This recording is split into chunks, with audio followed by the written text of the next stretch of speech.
I'm not going to take up too much of your time today. What I do want to do is point out the double standard that the government we all pay to exist will devalue you based on a combination of your religion and skin color. Oh, we'll allow Chinese military men to cross our border and infiltrate our country, no problem. We'll allow people fleeing socialist countries like Venezuela to come in by the tens of thousands, only to find out they went from a socialist country to a country dead set on becoming communist. No problem. We'll even allow drug cartels to run the southern border while simultaneously aiding in the disappearance of over 100,000 people, including children, every year and forcing them into slavery, sex or otherwise. But God forbid you're a white Christian family fleeing religious persecution. Then we apparently have a very big problem. Hey folks, your resident man in black is back again for a new edition of the best kept secret in the conservative movement, things that need to be said. For MRC-TV, I'm Nick Kangadis. Really quick, head on over to Rumble, subscribe to our channel, and hit that like button. And no matter where you watch our videos, please share, like, and don't be afraid to leave a comment. I actually read what you guys have to say, and I occasionally respond, so don't be shy. Now, on with the show. Listen, there aren't too many places that want you to talk about this, right, left, or in the middle. But we have a serious problem with anti-whiteness in this country. This isn't an attack on any other color of the racial Ferris wheel. This is a condemnation of the federal government and what appears to be a clear campaign against white people. But not just any white people. If you're a gay, a lesbo, a transformer, or even a luggage kleptomaniac that likes to make a sexy time with dudes dressed as dogs, you're exempt from the government's wrath. High five. If you're a woman, man who resides in his woman's purse, or an atheist, you're also safe in the Olympics. You don't have to like it. It's simply the truth. But if you're a Christian family who fled their country for fear of religious persecution and imprisonment over wanting to homeschool their children, and have been in this country for 15 years through visas and asylums granted by DHS, then you need to be deported. So why would they want to get rid of Christians? Well, it's simple really if you think about it. The first question you need to answer before that is, why has the federal government seemingly given control of our southern border to Mexican drug cartels? Now sure, there's a crap load of money in it, whether you're talking about drugs or human trafficking. It is the fastest growing international crime network that the world has ever seen.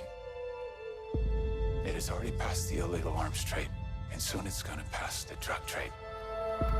Because you can sell a bag of cocaine one time to a child 5 to 10 times a day. Sure, there's the foreign benefit of allowing China to supply those same cartels with enough fentanyl to kill over 100,000 Americans every single year. And sure, letting as many third world people as possible into the country also provides the elite with a new slave class who will hopefully vote their way as long as they promise enough free stuff.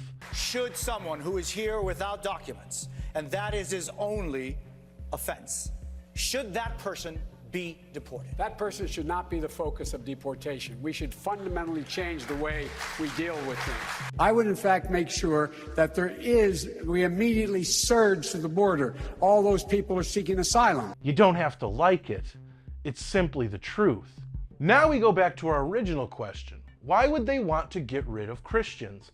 And this isn't just in the US. I know the establishment media and the perpetually offended don't want to talk about it, but Muslim terrorists have been killing Christians in Africa for years. So again, why? One word: compassion. They know that if there's enough Christians in any one place, that they will have sufficient pushback over their want of slavery, over their want of segregation, over their want of medical control of every single person, over their attempts to buy votes with taxpayer money. They simply don't want the most powerful combatant of evil, authoritarian tyranny in the history of the world, Christianity, to stop any kind of momentum they have. It's a secret. You don't have to like it. It's simply the truth. And this isn't to say that there haven't been evil Christians in the past. Every group of people has a segment of their population that try to ruin life for everybody else. The difference, again, is for compassion towards all people, not just other Christians. And everybody will point to a certain dictator from Germany in the 1930s and 40s. The problem with that is that old disgust-ash face, as the Washington Post put it in 2019, quote unquote, hated Judaism, but he loathed Christianity too. Folks, I'm just saying the quiet parts out loud that too many on every side of the aisle is afraid of or simply won't say.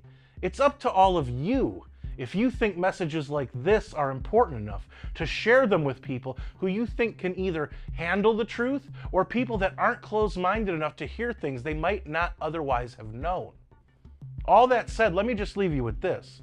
Whether you're white, black, or any other color, it might be time to call out the same government who called singling out Middle Eastern people or Muslims while in the middle of a fight with Middle Eastern and Muslim terrorists profiling, for years later attempting to prioritize non-Americans over Americans, subjecting white Christians to persecution while ignoring deliberate lawbreakers and rewarding them with your American taxpayer money. We've been spending $20 million a month, but our bill between January and June could be more than that, approximately $125 million. By some estimates, the cost for migrant care is $7,000 per person per month. That comes out to about $225 a day for each asylum seeker. What exactly is that money being spent on? You don't have to like it. It's simply the truth. Whether you're black in Chicago, Hispanic in New York, white in Texas, or Asian in California, if you're a legal resident, you will eventually be prioritized against, much like the white Christian family I mentioned earlier was. They did it in Europe, so what makes you think it wouldn't happen here?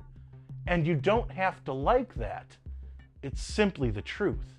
So, how long until they begin deporting people like me, a born-here American citizen? Or were these simply things that needed to be said? Let me know in the comments, where I do read most and reply to some. And don't forget to subscribe to our channel on Rumble and hit that like button. If you like this video, don't forget to share, comment, and give it a thumbs up. Those are the best ways to help these videos reach more people, and it's the best way to let us know you want us to keep these videos coming. Subscribe to our channel and hit that notification bell so that YouTube might actually let you know when MRC-TV comes out with a new video, if they haven't censored it or taken it down yet.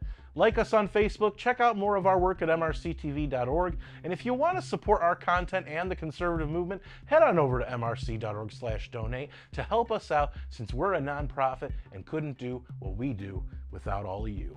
For MRC TV, I'm Nick Kangadis.